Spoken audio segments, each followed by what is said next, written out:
یا کہ نہیں؟ آئیے اس ماہ سیام کو سچی توبہ کر کے ہم اللہ کے حضور حاضر ہو جائیں اور زندگی کا حقیقی حسن اور حقیقی جمال کشید کریں۔ رب کہتا ہے محبوب میں نے تجھے راضی کرنا ہے، اور ہم حضور کے مزاج سے واقف ہیں، جب تک امت بخشی نہ گئی میرے حضور راضی ہوں گے ہی نہیں۔ اللہ اکبر، کیا منظر ہوگا! اللہ تعالیٰ محبوب کو راضی کرنا چاہے گا، اور پھر محبوب اتنے لوگوں کی شفاعت کریں گے کہ اللہ تعالیٰ کہے گا اردیت یا محمد صلی اللہ علیہ وسلم، محبوب کیا آپ راضی ہو گئے ہیں؟ تو حضور کہیں گے ردی تو ہاں میرے مالک میں راضی ہو گیا، میں راضی ہو گیا۔ حضرت ابراہیم علیہ السلام کا قول پڑھ رہے تھے قرآن مجید میں، اللہ کے محبوب تلاوت کرتے کرتے، کیا فمن تابعنی فإنہ منی ومن عصانی فإنک غفور الرحیم، مالک نیکوکار میرے اور بدکار تیری رحمتوں کے حوالے۔ اور حضرت عیسیٰ نے کیا کہا؟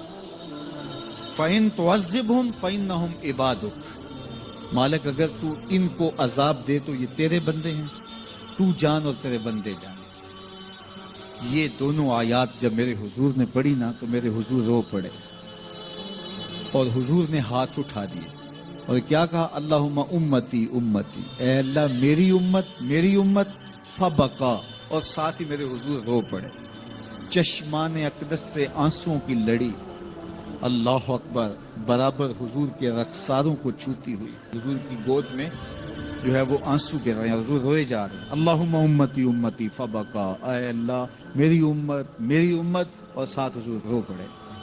اللہ تعالیٰ نے فرمایا یا جبریل اذهب الى محمد وسل ما یبکیہ وربک عالم، جبریل جلدی جا میرے محبوب سے پوچھ روئے کیوں ہو، وسل ما یبکیہ، جا کے میرے محبوب سے پوچھ کے آ محبوب کیوں روئے ہو، وربک عالم، جبریل سنو تیرا رب جانتا بھی ہے محبوب کیوں رویا ہے، لیکن تو بھی تو پوچھ کے آنا، پروٹوکول ہے محبوب کا۔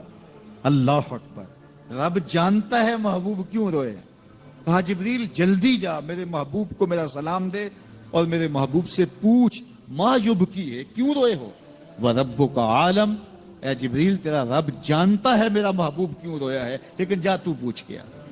جبریل حاضر خدمت ہوئے اور کہا رب سلام دیتا ہے، اور رب فرماتا ہے محبوب کیوں روئے ہو، کیا ہوا؟ تو محبوب نے کہا میں خود نہیں روتا، امت کا غم رلاتا ہے، میں خود نہیں روتا، امت کا غم رلاتا ہے۔ حضرت ابراہیم نے تو کہا چنگے چنگے میرے مندے تیری رحمت کے حوالے۔ حضرت عیسیٰ علیہ السلام نے کہا مالک تو نے عذاب دینا چاہتا ہے تو تو جان، تیرے بندے جانے۔ لیکن حضور نے گناہ گاروں کو آغوش میں سمیٹ کے کہا مالک میرے امتی، اور ساتھ چشمان سے آنسو۔ اللہ اکبر، کہا میں نہیں روتا، امت کا غم رلاتا ہے۔ تو جبریل واپس گئے بارگاہ عزدی میں، عرض کی مالک تیرا محبوب امت کے غم میں رو رہا ہے۔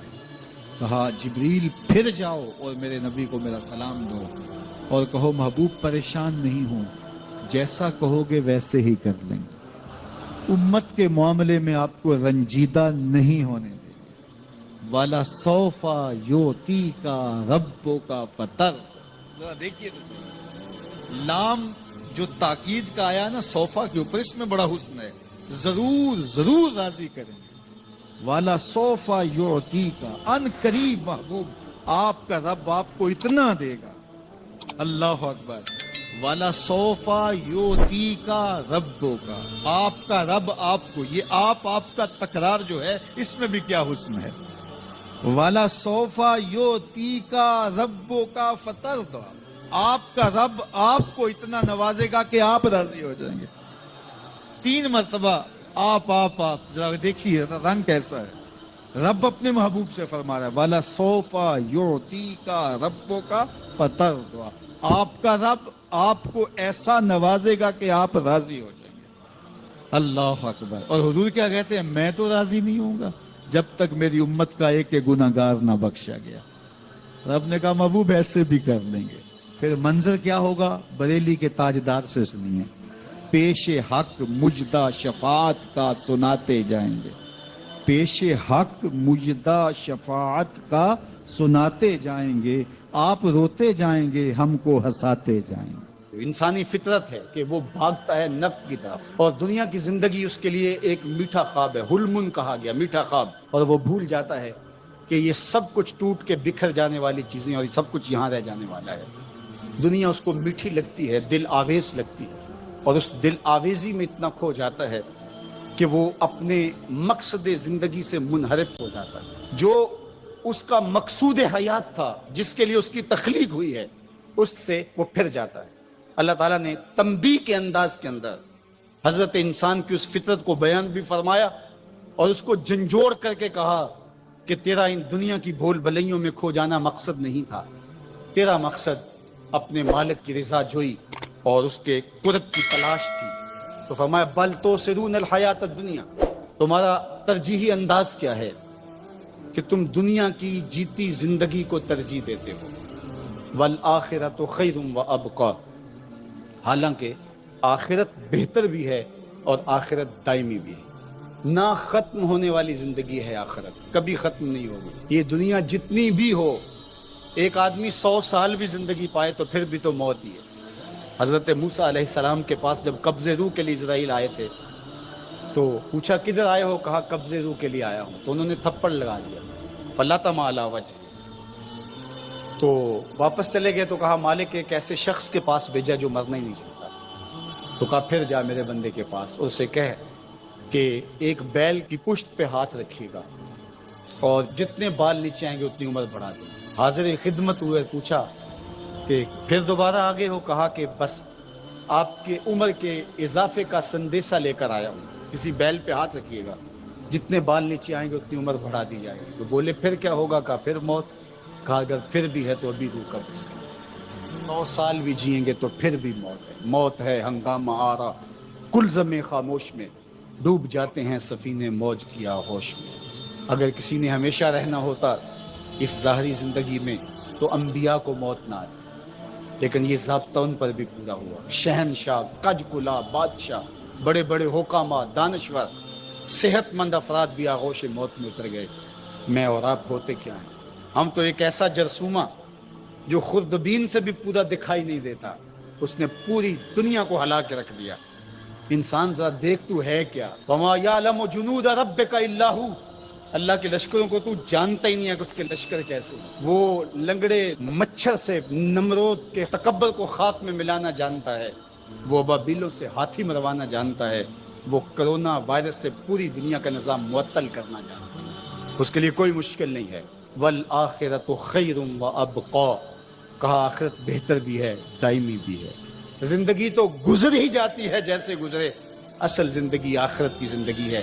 خندق کھودتے صحابہ پر پیار آیا تو یہی کہا اللہ زندگی وہی ہے جو آخرت کی زندگی ہے، میرے انصار کو بھی بخش دے، میرے مہاجروں کو بھی بخش دے۔ یہ زندگی اچھی بنا لیں، میں نہیں آپ کو روکتا، گھر بھی اچھا بنا لیں، گاڑی بھی آپ کے پاس اچھی ہونی چاہیے، اچھا کھائیں اچھا پہنیں، بالکل نہیں روکتا، شریعت بھی منع نہیں کرتی، لیکن یہ چیزیں اگر آخرت کے سودے پر ہوں، آخرت کو برباد کر کے حاصل کی جائے تو یہ خسارے کا سودا ہے۔ اور اگر آخرت کا کچھ نہیں بگڑتا اور دنیا کی زندگی بھی سنورتی ہے تو یہ راستے ملتے ہیں، ہمارا دین ہمیں راستہ دیتا ہے۔ تو آئیے یہ جہاں بھی سوار لیجئے، وہ جہاں بھی سوار لیجئے، میں اور آپ ایک ایک سانس اللہ کے لیے، اس کے رسول کے لیے بسر کریں۔ ہم جئیں تو اس کے لیے، ہم مرے تو اس کے لیے۔ اللہ ہم کو دنیا آخرت کی بلائیاں نصیب فرمائے۔ محبوب کو سجدہ کرنا یہ جائز نہیں ہے، اللہ کے علاوہ کسی کو جائز نہیں ہے۔ اب جب جبریل آئے معراج کی رات اور حضور علیہ السلام کے قدموں میں بیٹھ کر حضور کے قدموں کو چومتے رہے، یا جبریلو قبل قدمے، اے جبریل میرے محبوب کے قدموں کو بار بار چوم۔ ہمارے نقیب محترم بھی اور ہمارے ثنا خان بھی میرے علم کے مطابق جو ہے وہ مکمل عالم بھی، تو یہ قبل تفعیل ہے اور یہ کثرت ماخذ چاہتا ہے، یعنی ایک بار نہیں بار بار، قبل قدم ہے، اور قدمہ نہیں قدم ہے تسمیہ ہے، یعنی اے جبریل میرے محبوب کے قدموں کو بار بار چوم۔ اور جب جبریل کے قدم، جبریل کا سر حضور کے قدموں میں تھا تو شاعر کا ذوق ہے کہ شاعر کہے کہ جبریل سجدہ کر رہا ہے، لیکن اگر کہیں تو شریعت قدغن لگاتی ہے لیکن شاعرانہ ذوق مجبور کر رہے ہیں. اب اعلیٰ حضرت کا انداز دیکھیں. یہ نہیں کہا کہ جبریل سجدہ کر رہے ہیں لیکن اپنے شاعرانہ ذوق کی تسکین بھی کریں گے. فرماتے ہیں تاج روح القدس کے موتی جسے سجدہ کریں. اعلیٰ حضرت فرماتے ہیں کہ جو جبریل نے تاج پہنا ہوا تھا اور تاج پر موتیوں کی لڑیاں تھیں اور وہ لڑیاں سجدہ کر رہی تھیں. اب لڑیاں تو غیر مکلف ہیں, ان کا سجدہ منع تو نہیں ہے. تو جب لڑیاں جھکی ہیں تو امامہ بھی جھکا ہے, جب امامہ جھکا ہے تو سر بھی جھکا ہے. تو کہا تاج روح القدس کے موتی جسے سجدہ کریں, رکھتی ہیں کتنا وقار اللہ اکبر ایڑیاں. تاج روح القدس کے موتی جسے سجدہ کریں, رکھتی ہیں کتنا وقار اللہ اکبر ایڑیاں. اور پھر ایک دن اعلیٰ حضرت کا جی چاہا کہ میں حضور کی زلفوں کو گھٹا کروں. شاعر کہتا ہے نا محبوب کے چہرے کو وہ دن کہہ لیتا ہے اور زلفوں کو رات کہہ لیتا ہے. وہ حافظ شیرازی کہتا ہے بفروغ چہرہ زلفت رہے دل زند ہما شب چہ دلاورست دزدے کہ بشب چراغ دارت. وہ کہتا ہے کہ وہ کالی رات کے اندر چراغ جلا کے, کالی رات, زلفوں کی کالی رات کے اندر چہرے کا چراغ جلا کے دو لوگوں کے دل لوٹ رہا ہے. کتنا بہادر چور ہے کہ دن کو لوٹ رہا ہے.